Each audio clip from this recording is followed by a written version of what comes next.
The Ojin boys keeps terrorizing Machala City, and the police quest to apprehend them have always resulted to a dead end. Stephen grew up in hardship.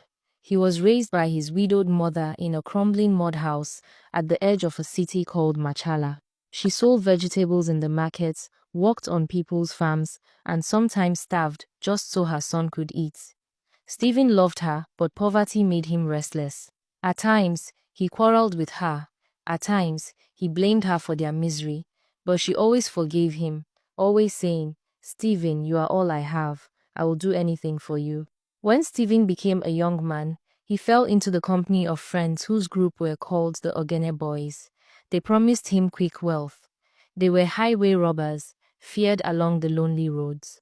At first, Stephen resisted, but hunger and desire overcame him. Soon, he joined them. Their robberies brought him plenty of money. He returned home with food, clothes, and fine wrappers for his mother. He even began repairing their leaking roof. His mother, amazed, asked, "Stephen, where does all this come from? You disappear for days and return with wealth." He smiled and lied. "Mama, I work with foreign investors in town. They pay me well, don't worry." Though uneasy, she trusted him. She was just happy to finally see her son bringing comfort into their lives. But fate turned bitter one day. Stephen and his gang lay in wait along a stretch of the road. Soon, a passenger bus approached. With shouts and gunfire, they blocked the road, forcing the driver to stop.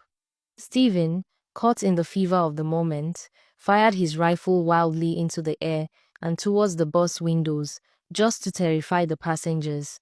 Screams filled the night. The robbers ransacked the bus, collecting money, phones, and jewelry. Stephen's heart raced with the thrill of power and greed. When the bus was finally emptied, they disappeared into the forest, dividing their loot. But as Stephen wiped the sweat from his face, his eyes fell on something by the roadside, a piece of cloth, familiar and brightly patterned. His mother's favorite wrapper.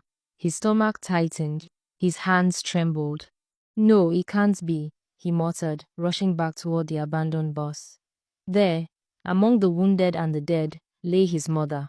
She had been a passenger on the very bus they had attacked. A stray bullet from his reckless shooting had pierced her chest. Her eyes were open but empty, staring into nothingness.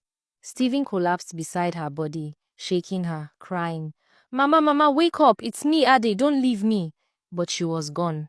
His friends shouted from the trees, "Stephen, leave her! The police will be here any moment. Let's go, before we are caught." But Stephen couldn't move. His gun slipped from his hand, and his tears soaked her blood-stained wrapper.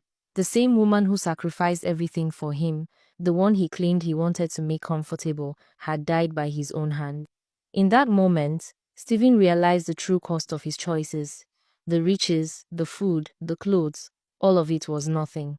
He had killed the very reason he wanted wealth in the first place.